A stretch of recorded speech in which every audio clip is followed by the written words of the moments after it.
ipamatay ang mga bata.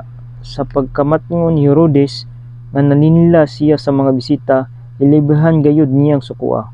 Unya misugo siya nga pamatyon ang tanang bata nga lalaki nga nagpanuigon gikan sa 2 ka tuig ug ubos nga didto sa Bethlehem, ug sa mga dapit nga kasikbit kini pinasikad sa iyang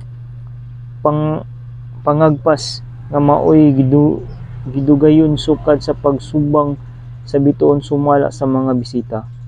Sa maong hitabo natuman gayud ang giingon sa Dios pinaagi kang propeta Jeremias.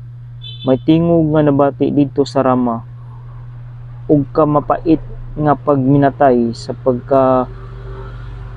pagbangutan. Naghilak si Raquel tungod sa iyang mga anak, ug walay makahupay kaniya kay patay naman sila.